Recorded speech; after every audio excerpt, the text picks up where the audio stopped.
박사님 안녕하세요. 네, 안녕하세요. 영양학 박사 그레이스입니다. 오늘도 먹을 거에 대해서 가지고 계신 모든 고민을 쏙쏙 해결해 드릴게요. 요즘 또 고구마철이 찾아왔어요. 완전 대표적인 겨울 간식이죠. 고구마가 이렇게 인기 있는 이유가 뭔지 아시나요? 맛있어서. 맛있어서. 근데 사실은 그냥 제가 혼자 생각에 사실 고구마가 딱 맛있어지는 이 시즌이 우리나라 약간 김장철이기도 하지 않수? 그러니까 뭔가 김치랑 잘 어울리는 간식이 괜히 좀 더 인기가 많아지는 것 같기도 해요. 고구마랑 김치가 엄청 궁합이 좋잖아요. 진짜 최고의 조합인 것 같습니다. 고구마의 좀 대표 영양소 몇 개 소개해 주시면 좋을 것 같아요. 일단 고구마는 의외다 싶으실 수 있지만 비타민C가 많고요. 고구마가 여러 색깔이 있다는 거 아시죠? 약간 노란색 나는 뭐 호박고구마도 있지만 일반적인 고구마는 좀 더 흰색에 가까운 게 나기도 하고 요즘은 보라색이 나는 자색고구마도 있잖아요. 그런 고구마들마다 약간 특징은 있지만 우리가 일반적으로 아는 그 노란 고구마 같은 경우는 베타카로틴도 아주 풍부하죠. 그리고 공통적으로 색깔에 무관하게 식이섬유도 많고요. 찐고구마, 군고구마, 생고구마 이 세 가지를 비교해 봤을 때 어떤 게 좀 더 영양소를 많이 흡수할 수 있는지. 일단 다 똑같은 고구마인데 가장 큰 차이는 단맛의 차이일 거예요. 아마 다들 그렇게 생각하실 텐데 군고구마, 찐고구마, 생고구마가 있다면 이 순서대로 달죠. 군고구마가 제일 달죠. 찐고구마가 그 다음이죠. 생고구마는 사실 뭔가 엄청 달콤한 맛이 많이 나지는 않잖아요. 그 말인즉슨 똑같은 고구마인데 어떻게 조리하느냐에 따라 이 고구마가 발산시키는 단맛이 굉장히 강도가 차이가 많이 나는구나 라고 생각하실 수 있을 텐데요. 군고구마처럼 요즘은 뭐 가정용 오븐도 많이 쓰시고 에어프라이도 많이 쓰시는데 낮은 온도에서 긴 시간 구워내는 그렇게 고구마를 조리를 하면 가장 달고요. 맛있고요. 혈당이 오르기가 쉽고요. 찐고구마는 그 다음이죠. 군고구마만큼 달지는 않지만 생고구마보다는 달죠. 생고구마 같은 경우는 약간 잘못 먹으면 속이 아린다라고 말씀하시는 분들이 계시거든요. 그래서 아삭아삭한 느낌으로 먹을 수는 있지만 예민하신 분들은 속이 살짝 불편한 감을 느끼실 수도 있어요. 영양소 같은 거는 좀 차이가 없나요?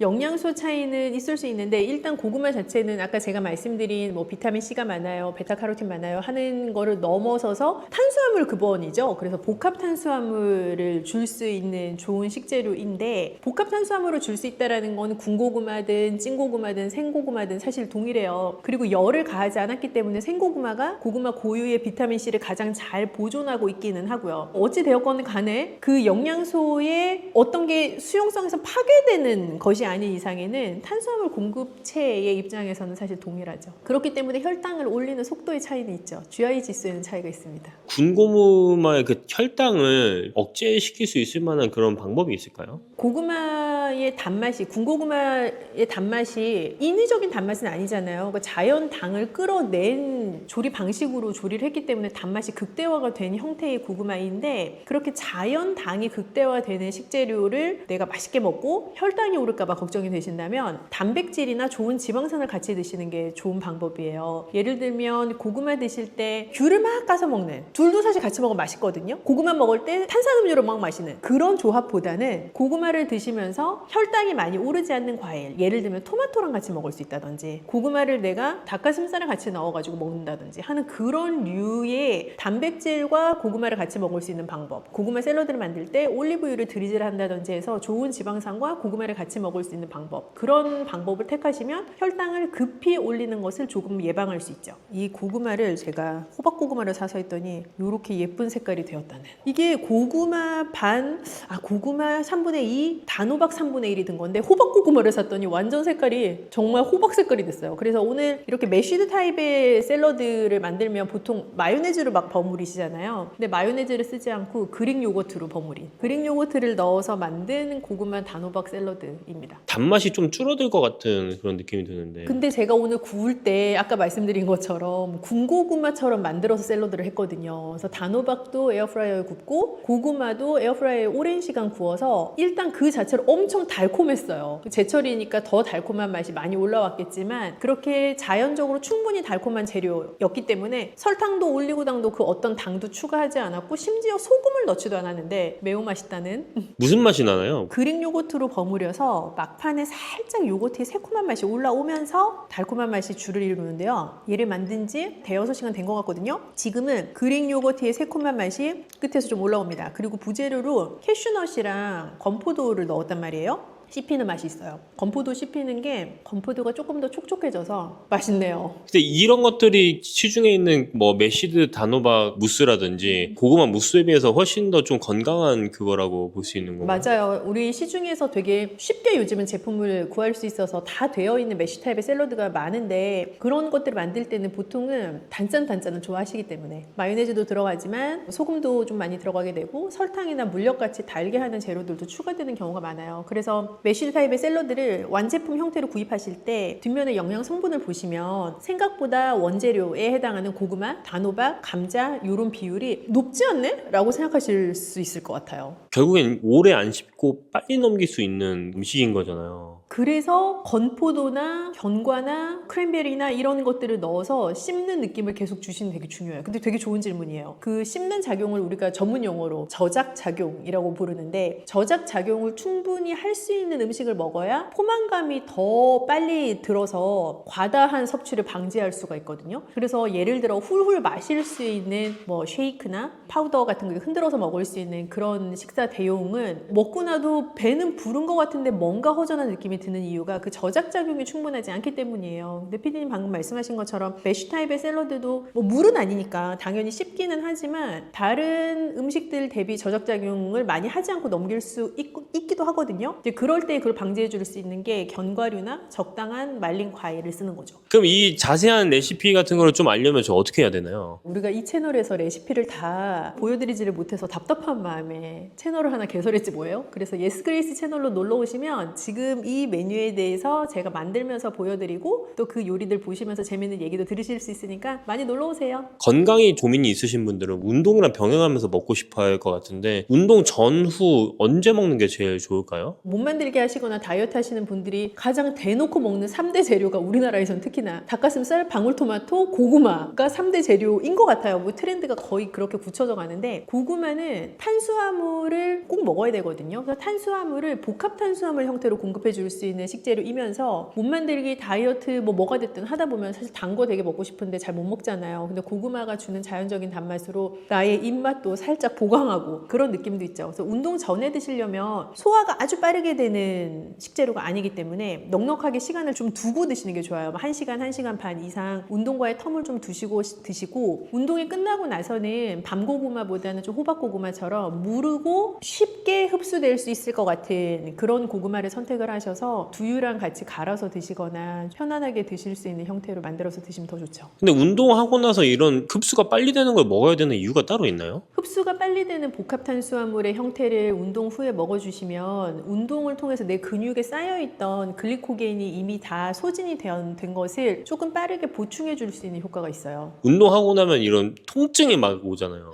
네네네. 젖산이 막 쌓인다고 네. 하나? 그런 거를 좀 없애는데도 좀 도움이 될 수 있나요? 여기 잘 먹으면? 젖산이 근육의 통증으로 인해서 쌓이고 나면 그건 자연적으로 이제 없어지는 과정을 거치는데 젖산을 빨리 없앨 수 있는 음식이라고 얘기하면 사실 약간 애매할 수는 있지만 내 근육의 원상태로 빠르게 회복시켜 줄 수 있는 음식이라고 생각한다면 좀 무른 형태의 고구마 혹은 홍시 이런 것들은 좀 해당 사항이 있죠. 글리코겐 자체를 좀 빠르게 보충해 줄 수 있는 음식이기도 하니까요. 고구마도 종류가 굉장히 많이 있잖아요. 어떤 게 더 건강하게 먹을 수 있는 고구마인지 궁금해요. 사실 고구마라고 하면 기본적으로 가지고 있는 복합 탄수화물 공급체라는 면에 있어서는 동일하고요. 그런데 색깔에 따라서 가지고 있는 우리가 파이토케미컬이라고 부르는 생리활성 물질 자체가 조금 다를 수 있어요. 우리 주황색을 진하게 띈 것은 베타카로틴이 많은 것이다 라고 말씀드렸잖아요. 그래서 자색 고구마는 짙은 보라색에 해당하기 때문에 안토시아닌이 많아요. 그래서 색깔이 백색 고구마가 아닌 뭐 주황색 고구마 혹은 자색 고구마 이렇게 뚜렷한 색깔을 가지고 있는 고구마는 색깔 자체에서부터 오는 파이토케미컬을 가지고 있는 고구마에 해당하죠. 박사님 같은 경우는 어떤 타입을 좋아하시는지 근데 어렸을 땐 밤고구마 좋아했거든.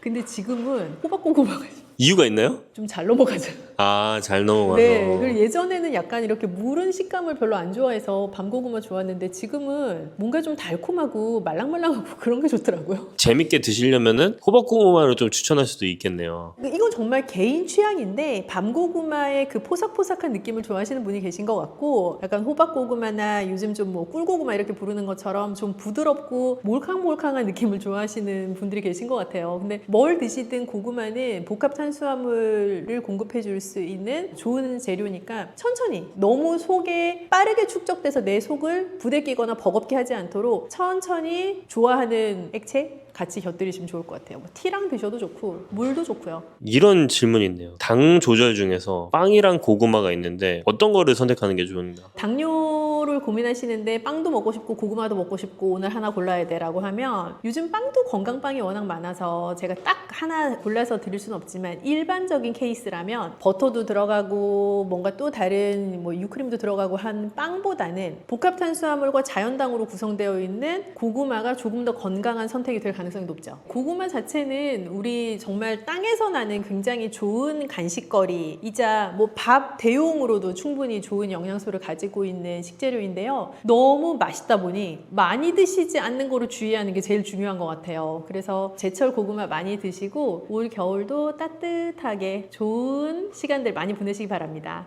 네, 박사님 안녕하세요. 네, 안녕하세요. 저희 시니어분들의 워너비 간식 중에 하나가 요거트가 있거든요. 네네네. 제가 듣기로는 그 요거트는 단백질이 높아서 좀 신장에 부담이 될 수 있다고 하던데 그게 사실인가요? 그 질문에 답을 드리기 전에 요거트의 장점을 제가 설파하자면, 사실 요거트는 유제품으로 분류가 되는 이제 종류잖아요. 그래서 유제품이 가지고 있는 여러 장점들, 뭐 단백질도 충분히 가지고 있고 칼슘 함량도 높고 나의 소화 기능에도 도움을 줄 수 있는 그런 제품인 것은 분명히 맞고요. 다만 단백질 함량이 꽤 농축적으로 들어가 있는 제품이다 보니까 방금 PD님 물어보신 것처럼 신장 질환자 분들이 섭취할 때는 섭취량에 좀 주의를 기울이셔야 되죠. 요거트를 그냥 먹진 않잖아요. 뭐 딸기맛 요거트 뭐 이런 것처럼 과일청이나 설탕 좀 많이 넣는데 당연히 안 좋겠지만 얼마나 안 좋은지 또 그 떠먹는 요거트 차원에서 보면 방금 말씀 주신 것처럼 각종 맛이 가미되어 있는 딸기맛 떠먹는 요거트, 복숭아맛 뭐 이런 다양한 과일맛 요거트는 어르신들이나 혹은 어린아이들에게는 전혀 추천드리지 않고요. 그거는 사실은 당만 높일 수 있는 거에 해당하고요. 무가당 요거트를 고르시되 조금 더 찐득한 무게감이 있는, 그러니까 더 식감이 있는, 흐르는 것보다 꾸덕하게 푹 떠지는 그런 요거트를 선택하시는 게 더 건강한 요거트를 심플하게 선택할 수 있는 방법이에요. 먹다 보면 그래도 그 달달함이 좀 땡길 수 있잖아요. 그럴 땐 좀 어떻게 해야 될까요? 생과일 넣으시면 꽤 괜찮은데요. 요거트에 냉동 블루베리 아주 괜찮은 조합입니다. 냉동 블루베리나 혹은 뭐 냉동 과일 요즘 너무 잘 나오거든요. 그런 냉동 과일 같은 것과 무가당 요거트를 섞어서 드시는 것도 너무 좋고요. 그리고 뭐 당뇨에 대한 리스크가 크게 없으시다면 천연 꿀 같은 거 조금 곁들이셔도 좋고요. 박사님이 주로 요거트랑 같이 자주 드시는 게 따로 있으실까요? 만약에 그릭 요거트라고 하면 오이.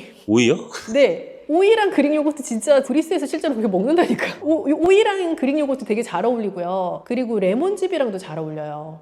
레몬의 그 엄청 새콤한 그 맛이 요구르트랑도 잘 어울리는데 뭐 꿀 같은 거 첨가하셔도 너무 좋고, 너무 단맛이 많이 첨가되지 않은 그래놀라 같은 것과 요구르트도 잘 어울리죠. 오이 요거트는 좀 약간 끔찍한 조합인 것 같은데. 아, 그래요? 네. 드셔보시면 저한테 감사하시게 될걸요? 그 요거트에 칼슘이 있잖아요. 칼슘 섭취 같은 게 신장결석을 만들 수도 있을 것 같아요. 그런 위험성을 얘기를 하려면 또 다시 고함량 보충제 얘기를 해야 되는데요. 칼슘 고함량 칼슘 제제 같은 경우는 장기간 드시게 되면 그런 결석의 리스크가 있을 수 있어요. 그런데 우리가 음식이 칼슘 함량이 아무리 높다고 해도 그 음식을 가지고 내가 결석을 발생시킬 만큼을 먹으려면 정말 많이 먹어야 돼요. 그래서 음식을 가지고 내가 결석까지 갔나? 라는 생각을 하시는 거는 과장이 있는 생각일 수 있고요. 오히려 고함량 영양제를 내가 좀 덜어내야 되는 것이 없는지를 살피시는 게 더 나을 수 있을 것 같아요. 그럼 그릭 요거트를 고를 때 어떤 점을 좀 많이 보는 게 좋을까요? 요즘은 그 통에 가당인지 무가당인지 다 써 있잖아요. 무가당은 아주 큰 글씨로 무가당이라고 광고를 해놨기 때문에 일단 무가당을 고르시는 게 1번이고요. 내가 뭐 먹다가 단맛을 다른 나만의 방법으로 추가를 하더라도 가당된 요거트보다는 무가당이 훨씬 더 추천할 만하죠. 제로 음료나 이런 거 먹으면 오히려 더 몸에 안 좋다 이런 얘기도 좀 많이 하잖아요. 무가당과 그 제로 땡땡 제품들은 전혀 다른 개념인데요. 이제 무가당은 당을 가미하지 않았다라는 뜻이고, 제로 음료는 칼로리가 없는 대체당을 사용했다라는 의미라고 생각을 하셔야 돼요. 우리가 설탕을 넣은 것은 아니지만 다른 형태의 당을 넣어서 단맛은 주되 칼로리는 주지 않는다라는 의미로 제로 음료들을 이해를 하셔야 되고, 무가당은 그런 단맛 자체를 아예 주지 않았다라는, 인위적으로 더 넣지 않았다라는 의미로 이해를 하셔야 돼서 두 개의 카테고리는 좀 다르고요. 질문 주셨던 어떤 제로 땡땡 제품들에 대한 얘기는 대체당이라는 개념이 제가 몇 번 강조드렸던 나의 할머니부터 먹었던 재료는 아니잖아요. 그래서 어떠한 일이 향후에 발생하는 식재료인지는 아직 우리가 정확하게 모르는 거고요. 다만 당을 먹지 않음으로써 이런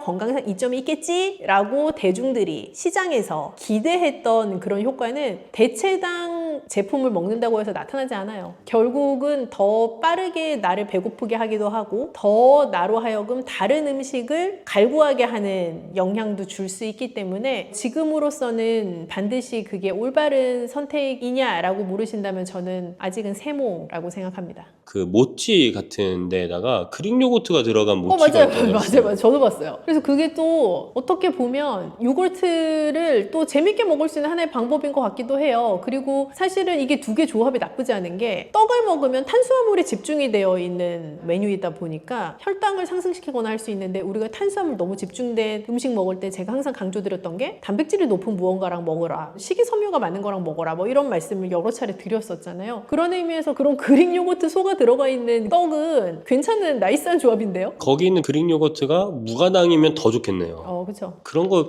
근데 맛이 있을지가 좀 궁금하긴 합니다. 그런 거. 그게 매니아들이 있더라고요. 그것만 드시는. 그건 만드시는 분이 있어요. 네. 저는 약간 되게 전통적인 맛을 찾을 것 같은데 또 그릭 요거트 맛을 선호하시는 분들 계신가 봐요. 근데 그런 걸 먹었을 때 실제 영양적으로 봤을 때는 그런 게 조합이 괜찮나요? 조합이 괜찮은지가 좀 궁금해요. 그쵸. 뭐 쌀 자체는 탄수화물이 많은 곡류이면서 다른 잡곡류들 대비해서는 단백질 함량도 좀 낮고 다른 무기질 함량도 좀 낮고 식이섬유 함량도 낮은 이제 곡류인 건데, 그릭 요거트 자체는 사실 단백질 함량이 높은 유제잖아요. 그래서 쌀을 많이 먹음으로써 뭐 좀 더 광의로 생각해 보면 탄수화물을 많이 섭취함으로써 나타날 수 있는 혈당의 상승을 좀 보완해 줄 수도 있고요. 둘 사이에 영양소를 서로 가지지 않은 것들을 같이 먹게 되니까 영양소 섭취 차원에서도 좀 균형 있는 섭취가 될 수 있죠. 번외적인 질문인데, 유산균을 또 어떻게 배합을 하느냐에 따라서 치매 개선에 도움이 된다는 얘기가 또 있어요. 이게 이제 어떤 차원에서 생각하면 요즘 가장 핫한 연구 주제에 해당하는 장 건강과 브레인 건강 사이에서의 어떤 상호 관계가 있느냐의 문제이기도 해요. 유산균을 어떻게 배합해서 치매의 개선 혹은 예방 효과가 있다라는 작은 형태의 정의로 설명할 수 있다기보다는 내 장내 유산균 밸런스를 어떻게, 장내 미생물 밸런스를 어떻게 유지를 해야 내 뇌 건강에 영향이 있느냐라는 좀 큰 연구 주제 하에서 굉장히 많은 연구팀에서 연구하고 있는 거죠. 마지막으로 그릭 요거트를 좀 건강하게 드시고 싶은 분들에게 한마디 이제 얘기해 주시면 좋을 것 같습니다. 그릭 요거트는 사실 간식으로 선택하기에 굉장히 좋은 제품인데요. 더 좋은 건강한 선택을 하시려면 무가당 그릭 요거트를 택하시고, 맛있다고 한 번에 너무 많이 드시지 말 것, 그 두 가지의 지침을 생각해 주시면 될 것 같아요.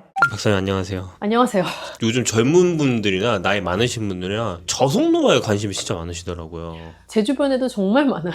그 저속노화가 나왔다는 거는 어떻게 보면 노화를 늦출 수 있는 방법이 지금 많이 나왔다는 뜻으로 보이기도 하는데, 방법이 많이 나왔다라기보단 예전에는 그냥 나이 들면 드는 대로 내버려 두었다면, 지금은 사실은 누구나 천천히 나이 들고 싶잖아요. 내 동년배들보다 젊어 보이고 싶잖아요. 그래서 그런 욕구들이 조금씩 이제 세상 밖으로 표출되어 나오는 것 같아요. 그래서 뭐 먹는 것이나 운동법도 그렇고 다들 천천히 나이 들게 하는 법들에 관심이 많으시죠. 노화는 왜 오는지 그리고 증상이 뭔지 좀 말씀해 주실 수 있을까요? 너무 슬프지만 엄마 뱃속에서 태어나서 내가 어느 만큼의 성장, 즉 성인기에 도달하고 난 이후에는 누구라도 점점 몸의 기능이 쇠퇴해가는 것을 느끼게 되죠. 정말? 이라고 말씀하신다면 예 라고 말씀드리고 싶은데, 그건 뭐 내 몸 안에 있는 모든 장기와 기관이 똑같은 속도로 똑같은 시점부터 노화가 생겨요, 뭐 기능이 쇠퇴해요, 이런 관점이 아니라 실제 여자들의 피부는 20대 중반이 되면 그 이후부터는 노화가 본격적으로 발생하죠. 슬슬. 누구도 10대, 20대만큼 반짝거리는 피부를 가질 수 없고요. 사실 소화가 점점 안 되는 증상이나 내가 노안이 온다라고 느끼는 눈이 점점 침침해지는 증상 같은 것도 굉장히 자연스러운 노화의 증상 중에 하나인데요. 사실 노화가 노화가 진행이 되는 건 내 몸의 전체를 구성하고 있는 각각의 작은 세포들이 하나하나 다 내가 젊었을 때만큼 쌩쌩하지 않기 때문에 그런 거죠. 이런 노화가 가속화되고 있다? 그런 신호 같은 게 좀 있을까요?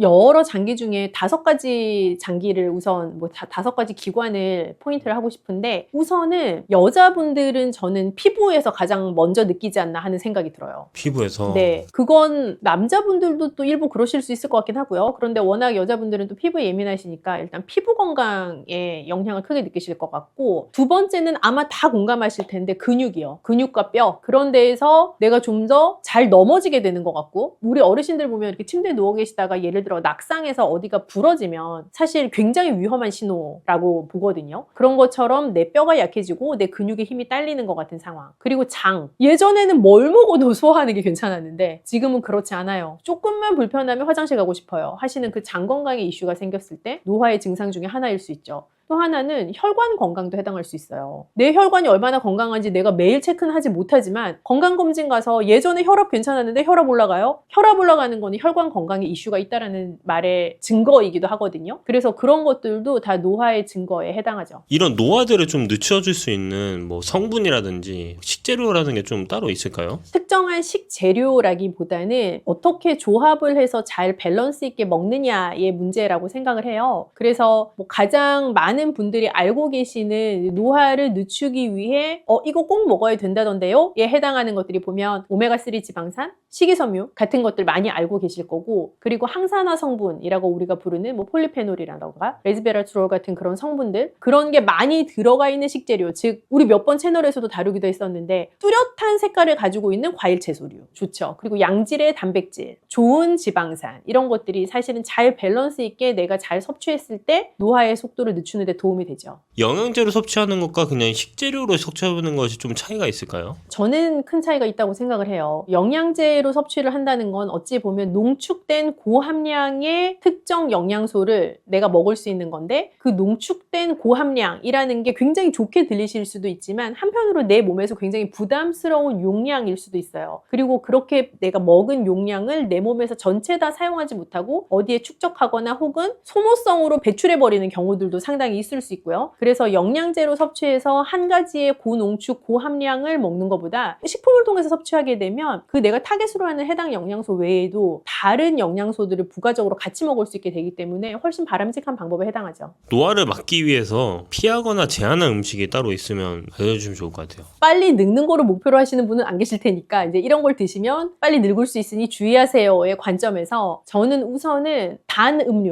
음료는요 내 입을 즐겁게 해줄 수는 있어요. 그리고 가끔 먹는 단 음료는 내 정신도 좀 이렇게 반짝하게 만들어주는 효과가 있는 건 사실이죠. 그런데 습관적으로 지속적으로 단 음료를 드시는 분들은요 우선 노화뿐만 아니라 각종 만성 질환에 노출될 위험도가 굉장히 올라가게 되고요. 만성 질환에 노출이 된다 하면 그만큼 내 몸이 빨리 지치고 빨리 피로해진다라는 것으로도 우리가 증상으로 연결해 볼 수 있기 때문에 더 활력 있는 삶을 살기가 굉장히 힘들어요. 그래서 단 음료들은 좀 조심을 하시면 좋을 것 같고요. 그 음료 같은 거를 그럼 삼키지 않고 입에만 오물오물 하다가 뱉는 식으로도 할 수 있지 않나요? 되게 재밌는 질문인데 예를 들어 개체량을 해야 되는 선수라든지 혹은 굉장히 체중 관리를 타이트하게 해야 되는 운동 종목의 선수분들이 계시잖아요. 몸매가 아주 중요한 직업을 갖고 계신 분이라거나 그런 분들 같은 경우도 방금 딱 PD님이 얘기하는 것처럼 안 삼키면 그만 아니냐, 그냥 물고 있다 뱉으면 되지 않냐, 그런 말씀들을 많이 하시는데요. 사실 그게 대안이 될 수는 있죠. 그리고 심지어 더 나아갈 생각을 하시는 분은 먹었지만 빨리 개워내면 되지 않냐라고 하시는 분도 있어요. 근데 그런 것들이요 사실 나는 내가 느낄 수 있는 입안의 즐거움을 만끽하고 싶고 그게 나에게 건강상 악영향 혹은 체중이 늘어나는 것에 영향을 주지 않았으면 하는 생각으로 물고 있다가 그냥 뱉어내거나 혹은 삼켰지만 다시 개워내는 그런 일종의 비정상적인 행위를 하시는 분들이 계신데 그래도 흡수는 됩니다. 입 안에 있는 모든 것을 뱉지 않거든요. 그래서 그게 사실 내 침과 함께 다시 넘어가게 되고 뭐 100% 흡수됩니다. 전체량이 아무리 뱉으셔도 흡수됩니다. 라고 말씀드리지는 않지만 그래도 생각하시는 것처럼 전체가 밖으로 나오지 않습니다. 그래서 단맛을 대체할 수 있는 본인의 맛을 찾는 건 좀 굉장히 중요하다고 생각해요. 예를 들면 단맛도 인공적인 단맛이 있을 수 있지만 과일도 본연의 단맛을 가지고 있잖아요. 그래서 재료를 바꿔보시는 것으로도 대체할 수 있고요. 나는 단맛도 좋아하지만 신맛도 좋아해. 그러면 단맛 대신에 신맛을 선택하시는 방법도 있죠. 그래서 나를 만족시키는 그 맛이 반드시 단맛에만 있지는 않아요. 그래서 어떤 맛이 나를 더 즐겁게 할 수 있는가를 생각해 보시는 것도 좋죠. 음료 말고 딴 것도 문제가 될까요? 우선 너무 기름진 거, 특히 안 좋은 지방, 육류 지방 조금 피하시면 좋을 것 같고요. 그래서 신선한 재료를 드시는 게 좋은데 신선하다 하면 싱싱해요. 뭐 이런 개념도 있지만 그냥 내가 우와 이거 신선하겠다라는 생각이 드는 재료들이 우리가 있잖아요. 그런 재료들에 좀 많이 스스로 노출시키시면 훨씬 좋을 것 같다는 생각이 들어요. 구운 것은 괜찮나요? 안 된다기보다는 육류를 지글지글 하면서 구워 먹는 거는 조금 피하시면 좋지 않겠냐. 뭐 육류를 다시 튀기는 거, 예를 들어 돈가스, 프라이드 치킨 이런 거 조금 피하시면 좋지 않을까 하는 생각이 들어서 드리는 말씀이고, 튀긴 것도 뭐 채소를 굉장히 건강한 기름에 살짝 튀긴다거나 깊이 푹 담궈서 튀기는 건 아니지만 약간 기름을 자작하게 두르고 뭐 구워낸다거나 하는 류의 요리들은 또 한편으로 좋은 지방산을 섭취할 수 있는 나름의 방법이 되기도 하죠. 그래서 모두에게 굽는 것도 안 됩니다, 튀긴 것도 안 됩니다 라고 말씀드리기보다는 각각 목표하시는 바에 따라 그리고 각각 가지고 있는 현재의 건강 증상에 따라서도 조금 지침이 다를 것 같아요. 요즘에는 화덕 피자 같은 것도 유행이잖아요. 그런 거 먹을 때 괜찮나요? 이런 노화 쪽에서는? 화덕 피자를 먹으면 노화가 일어난다라고 얘기를 할 수는 없고요. 그럴 수는 없지만 똑같은 피자를 선택하실 때의 좋은 요령은 햄류, 가공육, 예를 들어 뭐 페페로니, 살라미, 뭐 햄 이런 류의 가공육이 들어간 메뉴를 피하시면 좋겠다라는 말씀을 드리고 싶어요. 예를 들어 수비드라든지 찜 같은 건 좀 괜찮나요? 완전 추천입니다. 사실 수비드 조리법을 이용해서 육류를 조리를 하시거나 맨날 말씀드리잖아요. 삼겹살 구이보다 보쌈이라고. 그래서 그런 류의 조리법을 바꾸시는 것만으로도 굉장히 건강한 식생활을 할 수 있기 때문에 내가 좋아하는 재료 실컷 먹고 싶으면 조리법 바꾸면 돼요. 박사님 옆에 저속노화 레시피라는 책이 좀 보이는데 새로운 베이비예요.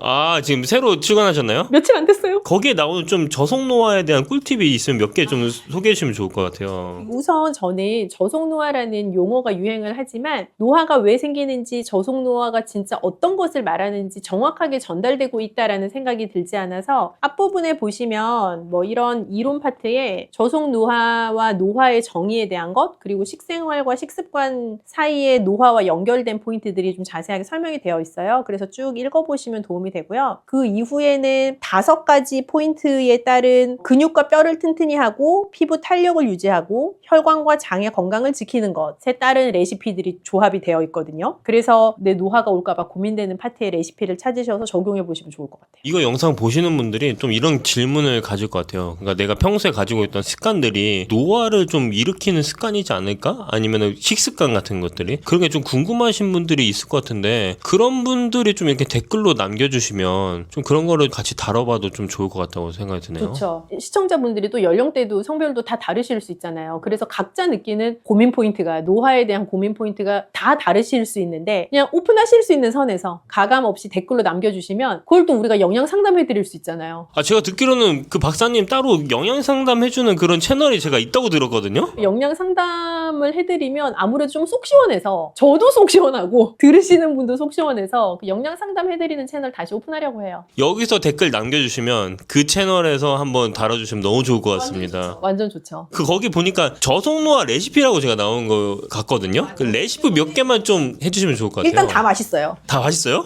일단 다 맛있는 이유가 있는데 사실 저속 노화 레시피는 특정한 질환자를 위한 레시피라기보다는 그러니까 환자식이라기보단 어떠한 재료가 우리의 몸에 어떠한 영향을 미치는지를 긍정적으로 해석해서 잘 적용할 수 있게 풀어낸 레시피이기 때문에 모든 현대인들, 모든 건강인들이 다 적용하실 수 있는 레시피들이에요. 그래서 재료를 조금 다르게 먹는 방법이나 조합하는 방법들을 많이 고민을 했는데요. 요거 어떨까요? 완두콩 옥수수전? 보통 옥수수 어떻게 드세요? 그 캔 옥수수 사가지고 마요네즈 넣어 버무려 드시지 않소? 그게 우리 식당 가면 가장 많이 볼 수 있는 방법인데 사실 마요네즈가 그렇게 내 몸에 선한 메뉴가 아니랍니다. 그래서 조금 더 옥수수가 가지고 있는 이점을 살리되 완두콩처럼 더 씹히는 식감도 다양하게 같이 넣어가지고 좋은 기름에 살짝 살짝 굽는 형태의 완두콩 옥수수 전도 저희가 소개를 해드렸고요. 전으로 만들려면은 밀가루를 같이 섞을 수밖에 없지 않나요? 그래도 괜찮나요? 부침가루가 약간 들어가는 레시피인데 이 정도는 괜찮습니다. 보통 전집 가서 먹으면 파전이라고 했는데 파 몇 개 있고 막 반죽 와 있고 막 이런 경우 많잖아요. 근데 레시피대로 하시면 이렇게 반죽 거의 없는 것처럼 원재료가 살아있는 형태의 전을 드실 수가 있어서 굉장히 건강한 전의 형태이죠. 또 뭐를 소개를 해드리면 좋을까? 우리 채널 시청자분들이 수준이 높으시더라고요. 아, 여기에 우유 달걀 카레. 딱 보니까 근데 카레 색깔이 아니네요? 그쵸. 근데 카레가 약간 나트륨 함량도 높을 수 있고 한데 이게 우유를 넣고 달걀도 같이 넣고 해서 나트륨의 짠맛은 조금 중화를 시켜주면서 단백질을 굉장히 풍부하게 먹을 수 있고 우유에 칼슘도 먹을 수 있는 좋은 요리예요. 그래서 일반 카레보다는 달걀의 몽글몽글함이 마지막에 달걀을 넣기 때문에 살아있어서 조금 뭐랄까요? 카레맛 오믈렛 같은 느낌이기도 하고요. 밥이랑 얹어서 드시면 굉장히 별미죠. 특히 겨울에 약간 따뜻한 거 먹고 싶을 때 그럴 때 우리가 어떻게 보면 국물탕 이런 거 먹어서 나트륨만 잔뜩 먹고 계속 물 먹고 싶고 그런 거 있는데 이 우유 달걀 카레는 좀 추워지는 시즌에 좋은 단백질도 섭취할 수 있으면서 내 입맛도 적당하게 돋워줄 수 있는 좋은 메뉴예요. 하나 더 보여드릴까요? 이런 거 먹어도 돼요? 라고 물어보시지만 연두부 튀김. 연두부 그냥 드시면 좋기는 하죠. 그렇게가 더 추천이기는 하지만 그래도 연두부와 달걀 노른자를 바짝 같이 많이 먹을 수 있고 이 메뉴는 또 연두부 자체가 굉장히 단백질 함량이 높은 부드러운 제품이잖아요. 두부보다 더 부드럽잖아요. 그래서 식감 자체가 굉장히 독특한 별미예요. 그러니까 이런 레시피들을 다 보려면 저속노화 저 책 안에 다 들어있다는 거죠? 맞아요. 이벤트 한번 할까? 저속노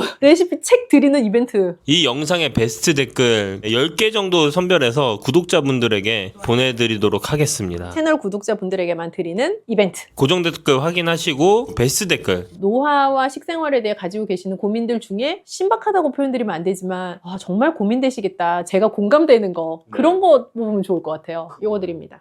정말 재밌는 주제로 얘기를 많이 해주셔서 너무 감사하고 끝으로 이제 이걸 보고 계신 노화에 고민이 있는 사람들 진짜 많잖아요. 20대 동생들도 엄청 관심이 많더라고요. 그런 분들에게 좀 마지막으로 한마디 해주시면 좋을 것 같아요. 노화는 되게 자연스러운 삶의 과정인 것은 사실이에요. 그런데 욕심을 좀 내면 천천히 노화되면 천천히 나이 들면 좋겠다. 그래서 그 속도를 늦출 수 있는 방법에 대한 고민이 지금 남녀노소 만인의 핵심일 텐데요. 건강한 식습관으로 조금만 전환하는 것만으로도 저속 노화를 충분히 실천하실 수 있으니까 오늘부터 당장 하나씩 해보시면 어떨까요? 뭔가 기력이 떨어졌을 때 먹기에 굉장히 좋은 채소라고 여겨졌었죠. 안녕하세요. 영양학 박사 그레이스입니다. 잘 지내고 계시죠? 요즘에 저희 구독자분들이 네. 부추에도 관심이 엄청 많으시더라고요. 부추요. 맛있죠. 그 부추가 옛날부터 좀 건강한 채소로 알려져 있는데 그 부추의 효능이 또 어떤 게 있는지 좀 설명해 주실 수 있을까요? 근데 부추가 약간 납작하고 좀 질깃한 거잖아요. 향도 좀 강하고요. 그런 느낌에서 보면 알겠지만 굉장히 얄쌍하게 생겼지만 강력한 힘을 가지고 있는 녹색 채소죠. 그래서 비타민도 종류대로 많이 들었기도 하고 부추 자체가 가지고 있는 그 생동력이 있다라고 옛 선조들이 얘기를 하실 만큼 뭔가 기력이 떨어졌을 때 먹기에 굉장히 좋은 채소라고 여겨졌었죠. 구체적으로 어떤 성분이 있으면 그런 기력이 또 회복이 되고 그럴까요? 뭐 일반적으로는 우리가 에너지나 단백질이 많으면 기력이 나게 한다라고 하죠. 근데 부추 같은 채소류에서 기력이 난다 함은 크게 두 가지인 것 같아요. 뭐 비타민과 미네랄을 많이 함유하고 있거나 혹은 독특한 향미를 가지고 있어서 그 향미에서부터 오는 생리활성 효과가 있거나 인 거죠. 근데 부추는 이제 후자에 해당하는 굉장히 강력한 채소에 해당합니다. 제가 듣기로는 베타카로틴 같은 게 있어가지고 면역력을 강화한다고 했는데 뭐 비타민 A, C, K 같은 것도 많이 있고 이제 베타카로틴은 이제 식물성 비타민 A에 해당하는 물질이거든요. 그래서 부추 자체가 그런 류의 미량 성분을 많이 가지고 있는 채소이다 보니까 우리가 면역력 강화라고 하면 특정한 하나의 성분으로 만들어지는 게 아니라 여러 미량 영양소가 힘을 합쳐져가지고 만들어지는 일종의 효과거든요. 그래서 부추는 그런 미량 영양소를 다양하게 가지고 있으니까 면역력을 강화하는 데 도움이 많이 되죠. 네. 이게 기력 회복이라는 얘기를 들어보니까 요즘에 조금 그 어르신분들이 좀 힘이 갑자기 떨어지셔가지고 빈혈 증상이나 이런 것 때문에 낙상으로 또 다치시는 분들이 좀 많이 있다고 좀 들었거든요. 네. 부추를 좀 잘 먹으면 미연에 방지하는 데 좀 도움이 될 수 있을까요? 뭐 제가 누누이 강조드리지만 뭔가 이게 약으로서의 어떤 음식의 효과를 직접적으로 뭐 노려보겠다라는 개념보다는 어떤 음식을 꾸준히 적정한 양을 섭취를 해서 나에게 내가 원하는 어떤 목적의 건강 효과를 달성해 보겠다라고 생각하시면 좀 더 쉬우실 것 같은데, 부추는 정말? 이라고 생각하시겠지만 뼈를 튼튼하게 하는 데 좀 도움이 돼요. 그래서 뼈를요? 부추는 네, 마그네슘이 많은 재료이기 때문에 우리가 뼈 하면 뭐 당연히 칼슘 먼저 생각하시겠지만, 그 마그네슘이라는 영양소도 뼈를 건강하게 하고 잘 튼튼하게 받쳐주는데 되게 필요한 미량 영양소예요. 그래서 부추를 통해서 뼈를 건강하게 하는 효과도 얻을 수가 있어요. 그러면 제가 듣기로는 뼈뿐만 아니라 혈관에도 좀 도움이 된다고 들었는데요. 그쵸. 혈관에 도움이 된다 하면 크게 어떻게 보면 혈액을 깨끗하게 해주는 성분을 가지고 있다라고도 해석을 할 수가 있을 것 같은데, 부추에 들어있는 성분들이 뼈를 건강하게 해줄 뿐만 아니라 혈액을 건강하게 해주는 또 미량 영양소로도 생각을 할 수가 있죠. 뇌경색 막는 거에 또 관심 있는 분들이 굉장히 많으세요. 이런 혈관이 좀 좋아지면은 뇌혈관 같은 데도 좀 좋아질 수 있나요? 모든 혈관은 네. 우리 몸의 모든 혈관은 서로 다 연결이 되어 있어요. 다만 어떤 굵기의 차이, 그리고 그 혈관이 위치하고 있는 어디에 있느냐의 차이가 있을 뿐, 모든 혈관은 다 연결된 존재이기 때문에 사실 뭐 뇌경색이라 하면 뇌에 있는 어느 혈관에 경색, 딱딱하게 굳는 현상이 나타나면서 뇌로 혈류가 잘 통하지 않는 증상이라고 볼 수가 있는데, 그리고 뇌경색이라는 게 사실은 뭐 어떻게 보면 심장에 나타나면 심근경색 이렇게 우리가 볼 수도 있는 거잖아요. 그래서 경색이라는 단어가 붙으면 특정한 그 부위의 혈관에 딱딱하게 굳거나 막히는 무언가의 증상이 나타난다라고도 볼 수가 있거든요. 그래서 그 뇌경색을 예방해 준다라는 개념보다 어찌 보면 혈관 자체를 좀 흘러다니는 혈액의 찌꺼기를 좀 없애줘서 혈액을 건강하게 쭉쭉 잘 흘러다닐 수 있게 해주는 그런 역할을 한다라고 보셔도 될 것 같아요. 그런 개념으로 봤을 때도 약간 그런 뇌혈관에도 도움이 될 수도 있고, 실질적으로 기억력이 좋아지는데 또 도움이 될 수도 있을 것 같아요. 사실은 뭐 부추를 많이 먹는다고 뭐 없던 기억력이 되살아납니다 이렇게 얘기할 수는 없지만, 우리가 뇌 건강, 뭐 인지 기능, 치매 예방 이런 것들이 다 이제 하나의 그룹 안에 들어가 있는 용어들이잖아요. 그래서 그런 것들은 어느 한 날 무언가를 먹는다고 해가지고 순식간에 개선된다라고 보기보다는 나에게 맞는 음식, 좋은 음식을 꾸준히 섭취함으로써 예를 들어 무슨 문제가 나타날 거라면 그 기간을 최대한 늦추거나 아니면 그 문제가 나타나지 않도록 나를 돕거나 이제 하는 건데, 부추 같은 재료는 충분히 그런 역할을 할 수 있는 재료라고 볼 수가 있는 거죠. 그래서 혈액을 깨끗하게 해준다 하면 내 어느 부위의 혈액을 깨끗하게 해주는 개념이라기보단 전체 혈관 건강에 긍정적인 효과가 있다라고도 볼 수 있는 거죠. 혈관 건강에 또 도움이 될 수 있지만, 박사님이 또 이제 신장 박사님이시잖아요. 좀 신장이 안 좋거나 좀 소화가 불편하신 분들은 부추를 그냥 먹기는 좀 어려울 것 같아요. 그렇죠. 그럼 어떻게 먹는 맞아요. 게 좀 좋을까요? 그 부추에는 알리신이라고 하는 성분이 들어가 있는데, 그 알리신이라는 성분이 어디서 들어봤다 하시는 분 계실 거예요. 그래서 마늘에도 알리신이 들어있어요. 그래서 그 먹었을 때 약간 맵싹하면서 알싸한 맛을 내주는 향, 그 알리신에서부터 유래가 되는 향인데, 그래서 부추를 그냥 생 부추를 딱 씹으면 뭔가 매운맛이 전혀 안 날 것 같은데 매운맛이 이제 입안에서 돌잖아요. 그래서 알리신 때문에 나는 향인데요. 그 알리신 성분 때문에 사실은 속이 굉장히 예민하시거나 내가 무언가를 먹었을 때 금방 약간 속이 불편한데 더부룩한데 라고 느끼시는 분들은 속이 아프다라는 느낌을 받으실 수도 있거든요. 그래서 그런 분들은 특히나 더 생부추보다는 익혀서 드시는 것을 추천을 드리고 싶은데, 익혀서 드시는 방법도 뭐 여러 가지 다양하겠지만 잘게 썰어서 죽으로 끓여 드시면 사실 가장 편안하게 잘 소화 흡수를 시킬 수 있는 방법인 것 같아요. 아, 죽으로요? 네. 죽을 어떻게 먹으면 좋을까요? 뭐, 그런 것들을? 부추죽이라고 하면 되게 어색하실 수 있는데, 네. 부추라는 재료 자체가 일단 작게 썰어 놓으면 조그만 초록색이 예쁘잖아요. 그래서 그 재료는 어떤 죽이랑도 잘 어울릴 수가 있는데요. 특히 다른 색깔을 가지고 있는 야채들이랑 같이 죽을 끓이면 굉장히 색 배합도 좋고 향의 느낌이나 씹힐 때의 그 촉감도 되게 좋은 그런 부추 야채죽을 만들 수가 있어요. 다른 색깔 채소라면 또 어떤 게 있을까요? 예를 들면 주황색이 나는 당근도 생각해 보실 수 있죠. 뭐 익으면은 반투명이 되는 양파도 생각해 보실 수 있고, 다양한 버섯 종류들, 어울리고요.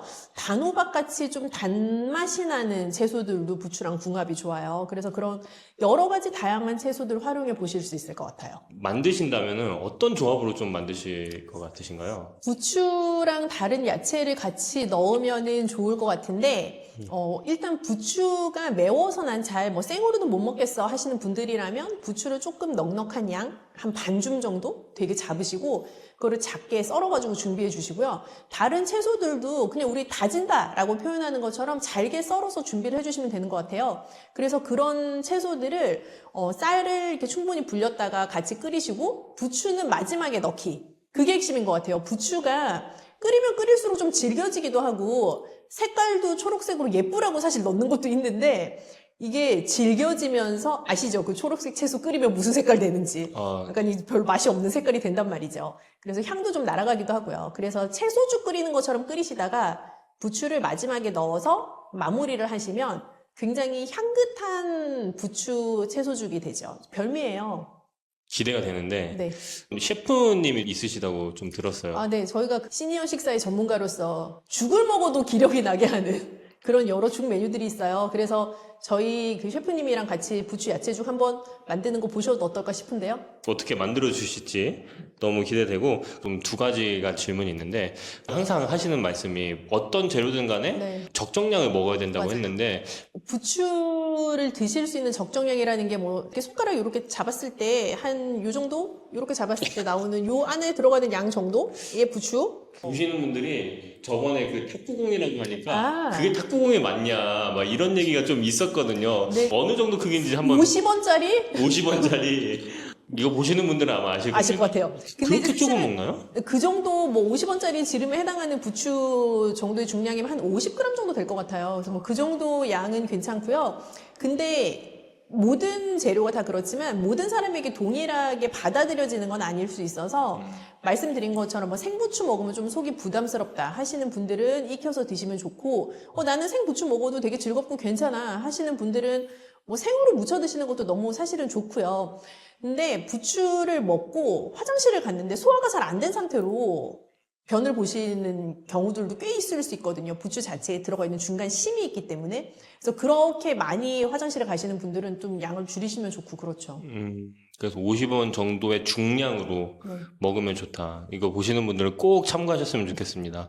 아, 박사님, 그러면은 저희 그 구독자분들이 신장에 관심 있는 분들이 굉장히 많으세요. 네. 그래서 신장이 좀 아프시거나 아니면 신장에 관심 있는 분들을 위해서 이 부추를 어떻게 먹으면 좋을 것 같다. 이런 조언 한번 해주시면 좋을 것 같아요. 모든 채소류는 우선 신장이 나빠지기 시작하시면 조금 주의를 기울여야 돼요. 제가 몇 번 다른 영상에서도 강조를 드렸는데요. 그래서 부추를 정말 좋아하셔도 많은 양의 부추를 이제 드시면 신장이 조금 힘들 수가 있어요. 그래서 부추를 내가 뭐 먹고 싶다라고 하신다면 한번 데쳐내고 그 데쳐낸 후에 부추를 부추 야채죽으로 끓여서 드셔도 좋고요. 그 부추 자체가 굉장히 몸에 좋은 재료인 것은 분명하지만 신장이 나쁜 분들에게는 또 반대로 신장에 무리를 줄 수 있는 칼륨 성분도 꽤 많고 하기 때문에요. 그래서 그런 섭취하시는 양에 좀 주의를 해야 되는 재료예요. 그 양이라는 건 아까 말씀하셨듯이 50원보다는 좀 더 작은, 네, 훨씬 작아야 될 것 같고 네. 여자들 새끼손가락으로 치면 새끼손가락 정도의 굵기보다도 적어야 될 것 같아요. 그래서 부추를 뭐 주식으로 드시는 건 아니니까요. 너무 자주 먹지 않고 한번 데쳐내고 사용한다로 생각하시면 조금 실생활에서 적용하시기 수월하실 것 같아요. 그렇게 데쳐내서 먹는 거는 아까 말씀해 주셨던 그 죽으로 먹는 게 제일 좋아 보일 것 같긴 네, 하네요. 한번 데쳐낸 부추로 죽을 끓이면 칼륨 함량을 많이 낮출 수 있으니까 좀 도움이 되죠. 아, 네, 알겠습니다. 네. 부추 야채죽 어떤 맛이지 정말 궁금한데 재료는 어떤 거를 준비하셨나요? 우선은 당연히 부추 야채죽이니까 이 부추가 이렇게 쓰러진 형태로 준비가 될 거고요. 근데 부추가 엄청 얇게 돼 있네요. 지금 얘네들이. 부추가 원래 얇아요? 얇은데 제가 이렇게 송송송 썰은 거고요. 네. 집에서도 충분히 됩니다. 네네. 아, 이렇게 썰어주시고, 그리고 두 번째는 이제 야채죽의 포인트. 아, 여기에는 이제 5가지 야채가 들어가요. 그래서 보이시듯이 당근, 양파, 양배추, 애호박, 그리고 감자. 아, 이렇게 5가지가 들어가죠. 그래서 총 부추까지 해서 6가지 야채가 들어간 부추 야채죽입니다. 와, 이거 보기만 해도 완전 다채로운 맛이 날 것 같은데. 이 야채 같은 경우는 얘네를 한번 그냥 생으로 자르기만 한 건가요? 아니면은, 생으로 자르기만 하면 얘가 이제 재료들이, 그러니까 당근은 좀 단단하잖아요. 네. 그리고 감자도 다른 단단. 것들은 이제 좀 양파는 부드럽기도 하고 다 약간 익힘 정도가 다르잖아요. 네. 그러다 보니까 얘를 생으로 넣고 죽으려 하면 이게 딱 들었을 때 죽은 되게 부드러워야 되는데 그러지가 않아요. 그래서 저는 다 썰어서 익혀요. 익힌 다음에 이걸 가지고 이제 다 섞어서 냉동고에 보관했다가 쓰게 됩니다. 아, 냉동고에 보관했다가. 네, 그래서 집에서도 이런 것도 야채들 저희는 이 5가지를 쓰지만 집에 감자, 뭐 당근, 뭐 이런 것도 양배추 조금씩 남을 때 있잖아요. 네. 이것들 다 다져놔요. 음, 다져서 이제 데쳐놔서 데친 다음에 이런 밀폐용기에다 넣었다가 냉동고에 넣었다가 나중에 이제 죽할 때 쓰셔도 되죠. 네. 핵심 노하우이신 것 같은데. 그렇죠, 그렇죠. 부추는 맨 나중에 넣습니다. 향미에 대한 것들도 당연히 있고요. 그리고 너무 푹 익게 되면 색감에 대한 것들도 있기도 하고 뭐 맛도 살짝 다른 향미가 나서 맨 마지막에 넣게 되면 어떤 색깔도 좋고 향도 좋고 그렇게 해서 맨 나중에 넣게 됩니다. 아, 네. 그럼 우선 아까 준비한 육수를 붓니다. 육수는 1컵 반 정도. 한 컵 반 정도. 네. 이렇게 되고, 그리고 이게 야채 아까 섞어 놓은 것들은 한 반 컵 정도 분량.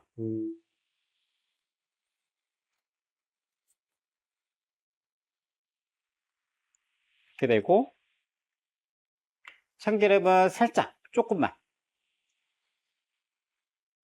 그리고 맨 나중에도 참기름을 넣긴 할 건데요. 네. 처음부터 이 기름을 넣게 되면 살짝 어우러지는 효과가 살짝 있어요. 네. 그리고 고소한 맛이 어우러져요. 네, 고소한 맛도 있고, 네. 그리고 이제 나중 마지막으로 아까 그 죽밥을 한 공기 반 정도 분량 되긴 하거든요. 아, 네. 근데 한 공기 반이라고 하면 엄청 많은 양이라고 생각하겠지만, 아까 물을 4배를 넣었잖아요. 네. 그래서 실제로 드시는 양은 반 공기 밥도 안 돼요. 한 3분의 1 공기 정도 밥 드시는 것이라 생각하면 되거든요. 네네. 그래서 우선은 이렇게 끓여주시면 되고, 나중에 이제 부추는 마지막에 다 끓었을 때 부추 야채죽 같은 경우는 한 4숟가락 정도 넣은 것 같아요. 4숟가락 정도. 네네. 좋습니다. 끓고 나면은 마지막에 이제 넣는 맞아요, 맞아요. 다 끓으면은 그냥. 네. 한 80% 정도 익었을 때, 음. 이게 그때 부추를 넣고 푹 끓여서 빼죠.